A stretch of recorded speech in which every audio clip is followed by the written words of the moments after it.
अंबानी, अडानी, उद्योगपति जितने भी घराने हैं इनसे पीछा छोड़ो।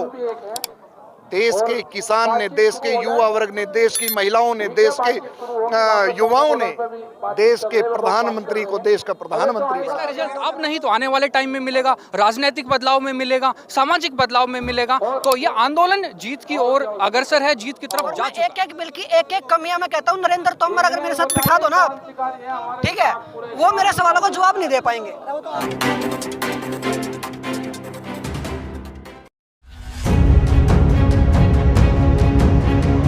हिंदुस्तान को अलग अलग संस्कृति में देखा गया है और अलग अलग मजहबों में देखा गया है, लेकिन जब बात हक की आती है तो सबका मजहब एक होता है, वो होता है इंसानियत का।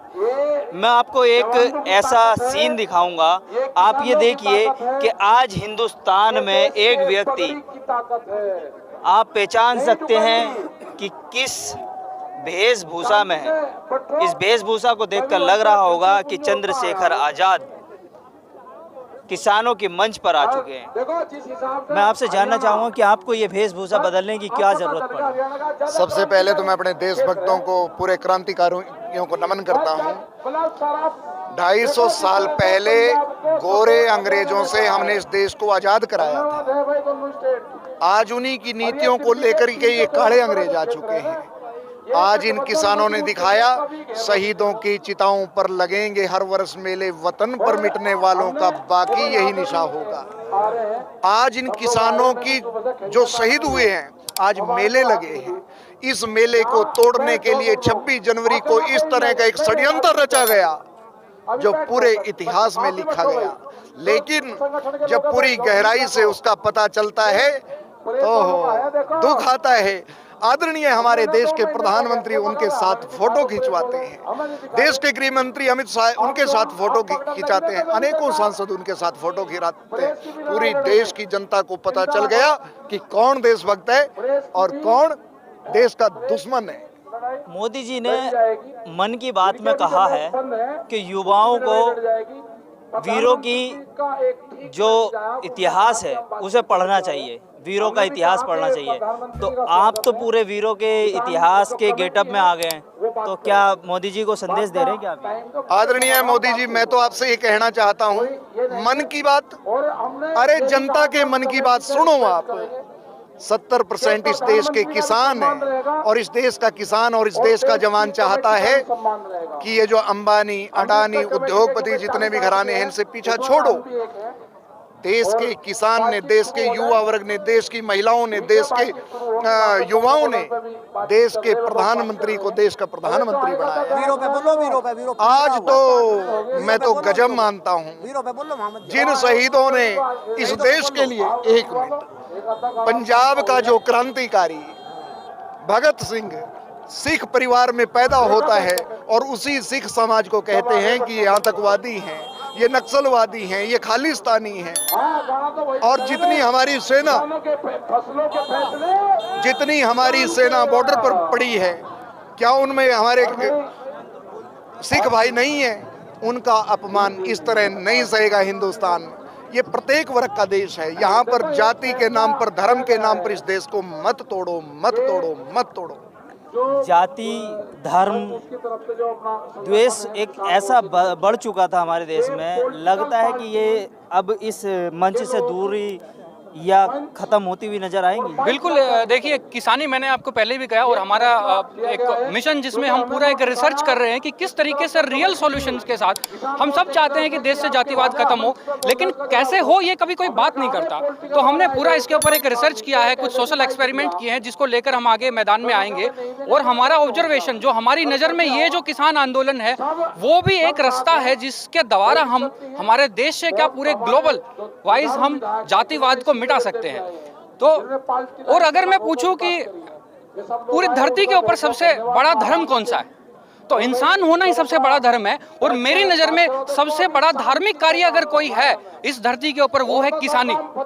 किसानी से बड़ा धार्मिक कार्य, क्योंकि ये एक चीज़ है, जब हम पैदा हुए तो सबसे पहली चीज़ जब क्या चाहिए थी, हमें खाने के लिए चाहिए था, हमें अन्न चाहिए था, बाकी सारी चीज़ें इसके साइड प्रोडक्ट है। तो किसानी से बड़ा धार्मिक कार्य, जो लोग किसान हैं और जो स्वच्छ अन्न पैदा करते हैं, चाहे वो भारत के हैं, चाहे वो पाकिस्तान के हैं, चाहे वो अमेरिका के हैं, चाहे कनाडा के हैं, यहाँ पे तमाम जो मेरे भाई जो किसान हैं उनसे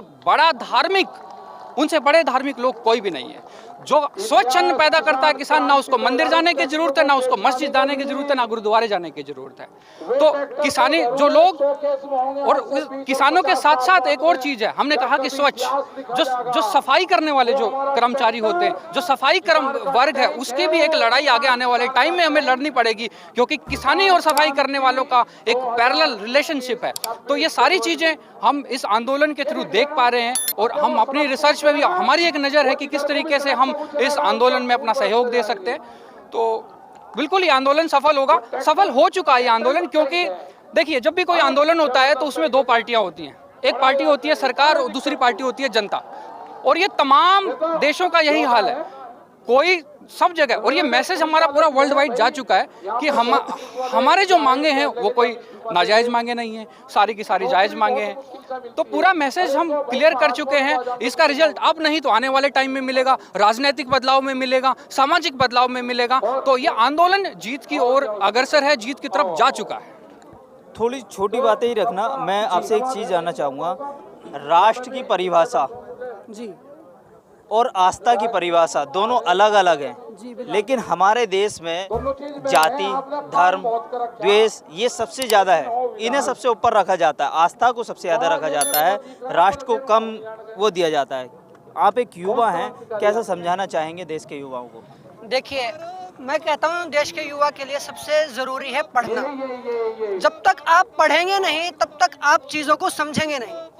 आप जब पढ़ेंगे, मैं कहता हूँ जैसे आप कृषि कानूनों को ही ले लीजिए, मैंने बहुत अच्छे से पढ़े, तीनों कानून बिल्कुल तसल्ली से पढ़े हैं, और मैं एक एक बिल की एक एक कमियां, मैं कहता हूँ नरेंद्र तोमर अगर मेरे साथ बिठा दो ना आप, ठीक है, वो मेरे सवालों का जवाब नहीं दे पाएंगे। ठीक है, अब समझिए, राष्ट्र जो है देश के लोगों से बनता है, आस्था जो है, आस्था बनती है भगवान से, भगवान से जोड़ के देखा जाता है। भगवान मैं कहता हूँ ना हमने देखा, हम सिर्फ महसूस कर सकते हैं। इंसानों को हम हमारे सामने दिखाई देते हैं। अगर कल कोई इंसान मर जाते हैं तो उसके लिए जिम्मेदार कौन होती है? सरकार होती है। लेकिन अगर भगवान है नहीं है, मंदिर टूट गया, कोई फर्क नहीं पड़ता। लेकिन अगर लोग मरेंगे तो फर्क पड़ता है। 150 से ज्यादा लोग शहीद हो चुके हैं इस आंदोलन में, लेकिन सरकार की तरफ से आज तक भी एक संवेदना नहीं आई, माननीय प्रधानमंत्री जी की तरफ से। उन्होंने कहा है कि 1 कॉल की दूरी है। जी, 1 कॉल की दूरी। मैं इस का हार्दिक अभिनंदन करता हूं कि उन्होंने फाइनली 2 महीने के बाद एक लाइन बोली है इस आंदोलन के लिए। और देखिए, चीज़ों को समझिए, शुरू में जैसे कह रहे थे कि इन्होंने कानून पढ़े नहीं है, फिर ये कहने लगे कि नहीं ये कानून तो बहुत अच्छे हैं, फिर ये कहने लगे कि नहीं थोड़ी सी कमियां हैं, हम इनको सुधार देंगे। और अब मैं कह रहा हूँ 10-15 दिन और अगर आंदोलन चलेगा ना तो सरकार कहेगी जी हमसे गलती हो गई, हम कानूनों को वापस लेते हैं।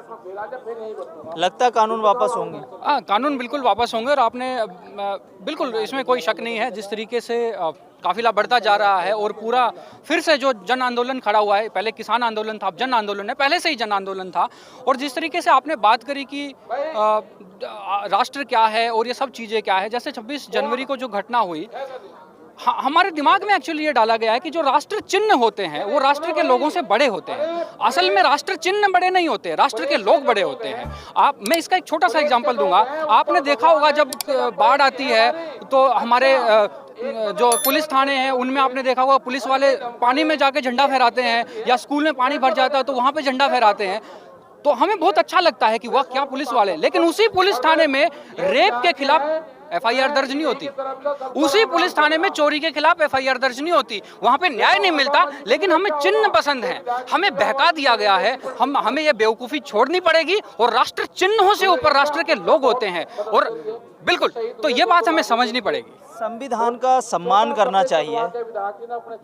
हमें सिर्फ एक तिरंगे का सम्मान के बारे में बताया जाता है, जबकि संविधान के अंदर 444 अनुच्छेद हैं। उनके सम्मान के बारे में क्यों नहीं बात होती? देखिए, यही बात जैसे दीप ने कहा कि हमें पढ़ना पड़ेगा। ये सारी चीज़ें हमारे किसी सिलेबस में दी नहीं जाती। हमें पता ही नहीं है हमारे अधिकार क्या हैं, कानून में लिखा क्या है। जो संविधान हमें बिल्कुल रामायण और गीता और कुरान की तरफ रटा जाना चाहिए था, हमें वो पता ही नहीं है। उस संविधान का पहले पन्ना हमें मालूम नहीं है, तो हम कहाँ अपने अधिकारों की बात करेंगे।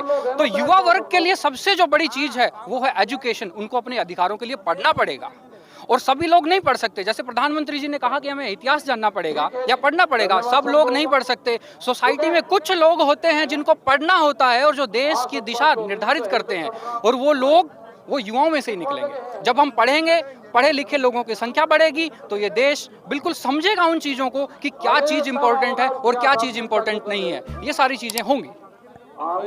युवा पढ़ेगा तभी आगे बढ़ेगा। कैमरा पर्सन रियाज के साथ मोहम्मद साजिद, ABC वर्ल्ड हिंदी।